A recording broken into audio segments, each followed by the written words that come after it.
NBC4 News 11 starts with breaking news.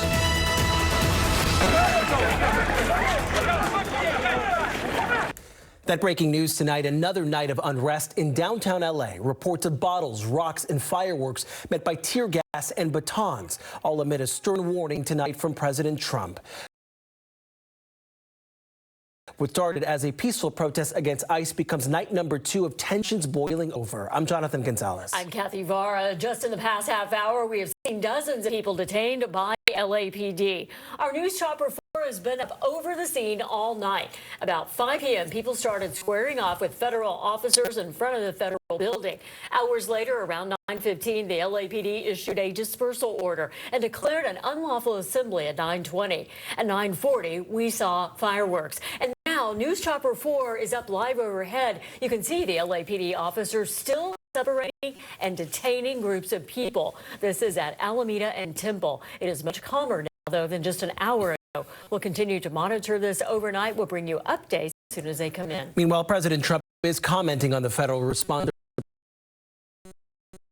in cities across the country. Los Angeles posting in part, quote, I have instructed Secretary of Homeland Security Kristi Noem that under no circumstances are we going to participate in various poorly run Democrat cities with regard to their protests and or riots unless and until they ask us for help. We will, however, guard, and very powerfully so, any and all federal buildings that are being attacked. Tonight, we also saw this performance for one of the crowds there outside the federal building. Our Macy Jenkins was there earlier today to see why protesters chose today to share their message. Watch the view from News Chopper 4 around 5:20 Saturday evening. You can see several federal agents moving onto Alameda Street, pushing back protesters, grabbing one person and leading them back towards the federal detention center. But hours earlier, will you be on the right side of history? Hell yeah! Activists lined steps City Hall, each with their own for sweating it out under a scorching Saturday sun. I am really just tired of what's been going on. I think that we all need to have a voice and come together and really show Donald Trump and the ICE agents and all of the fascists out there that we're not going anywhere. We're not going to take this anymore. When you see what's going on in Minneapolis and what ICE is doing across the country, how do you feel? I don't know how many times my wife and I have looked at clips of what's happening in Minneapolis and just break into tears. It's after the tears comes the anger. I'm furious. I'm pissed. Jerry Clark says he's heartbroken over the deaths of Renee Good and Alex Preddy in Minnesota, shot and killed by federal agents. Why do you think you need to participate in something like this? Because it's very dangerous what someone can do when they have military power, and it can definitely be used against like people out here, everyday people that are just trying to work and like survive. The diversity of the faces in this crowd, not just reflective of the tapestry of different backgrounds that make up the United States of America, but also of Angelinos who say what's happening in Minneapolis affects every one of us here in California. I think that they can't say anything to me that makes me think that they were doing anything wrong.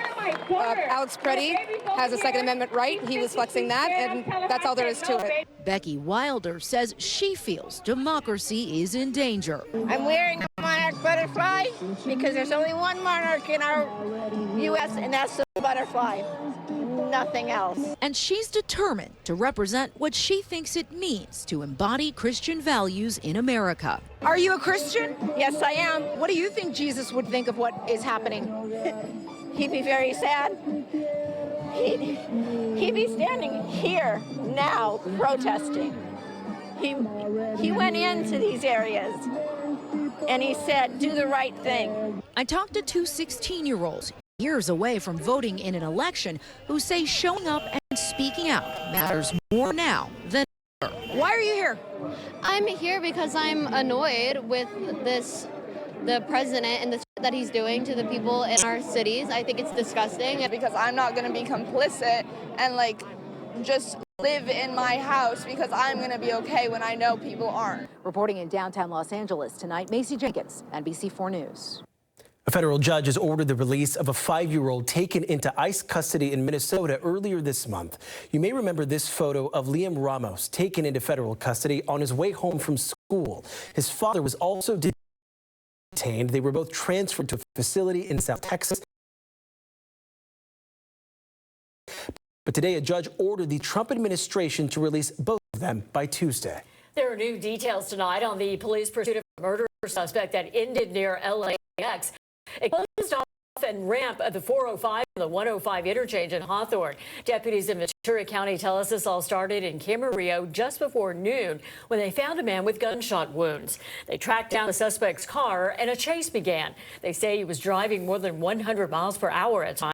The LAPD picked up the chase. They say the suspect eventually stopped in Hawthorne and died of a self-inflicted gunshot wound. And a chain reaction crash on a key California freeway in the Central Valley, all caused by a familiar danger.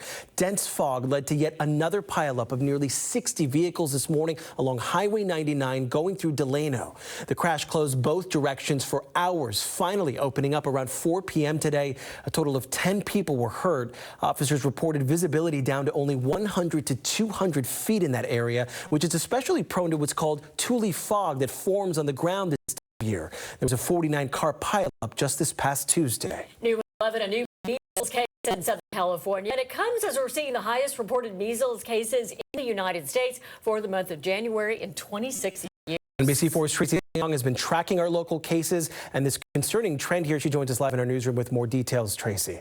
Yeah, Jonathan and Kathy, in the last week, there have been at least 5 new cases in Southern California. 2 had no public exposure, but 3 did. These 3 also traveled internationally and spent time in very crowded places. Public health officials say a person whose age has not been released arrived at LAX on Viva Airbus flight 5 came from Guadalajara, Mexico on January 26th.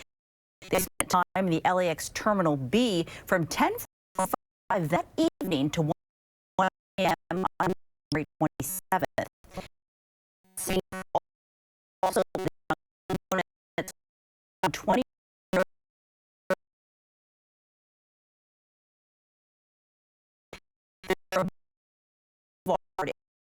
Woodland Hills January 30th from 3 p.m. to 4:45 p.m. And in Orange County, health officials say a young adult with measles possibly exposed people at the EOS gym in January 3rd from 6 p.m. and there in Ladera Branch from 3:30 to 6 p.m. And only 3 days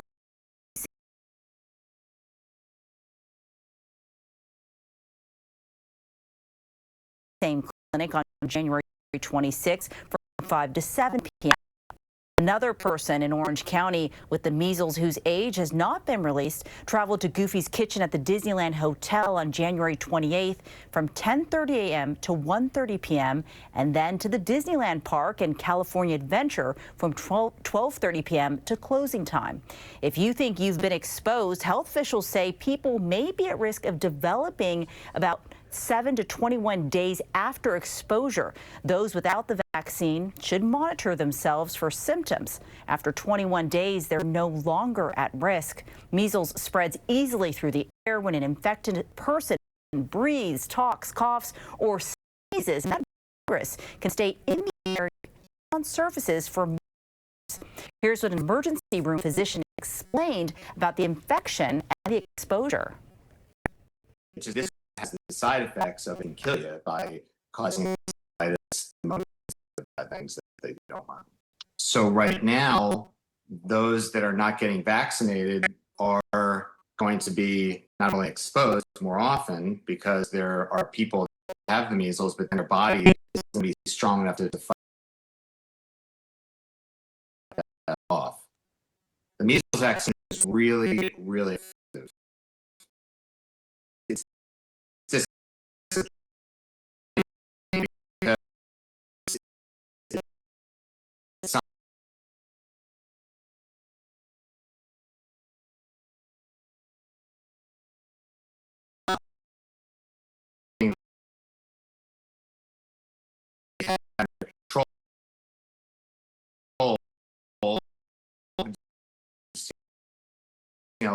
like polio. If you vaccinate enough people in a a cohort of folks, then you've got what herd immunity.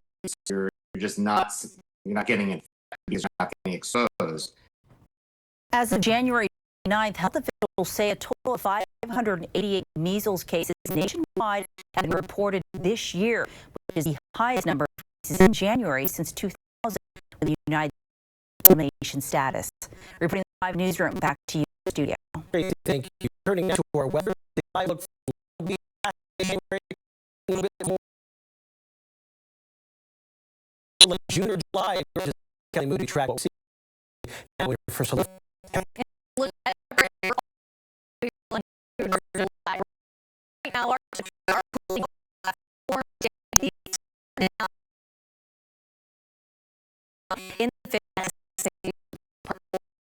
Continue to cool those overnight hours because we have such clear skies. The daytime and the overnight hours temperatures tend to rise or sink much more quickly. So we'll continue to see that trend for hours. Your onshore winds are going to be picking up. We look ahead toward your Sunday and Monday. That's going to help us cool down just a little bit. Not too much, but just enough to notice it. You'll see some more clouds out there, and then your Santa Ana winds are set to return as we look ahead toward Tuesday. When they do, we will see our temperatures rise even warmer than what we saw the last couple of days. We're talking temperatures potentially 20 degrees above normal. That's quite a jump. We'll be talking more about those numbers coming up in a little bit. Jonathan, Kathy. Kelly, thank you. New tonight, the head of the LA 28 Olympic Committee is speaking out on his connection to the Epstein files. Casey Wasserman's past emails with convicted sex trafficker Ghislaine Maxwell have been revealed. Those emails are from back in 2003 when Wasserman was married. The personal promiscuous messages between the two were posted online Friday by the Department of Justice. Tonight, Wasserman released a statement saying in part, quote, "I deeply regret my correspondence with Ghislaine Maxwell, which he says occurred, quote,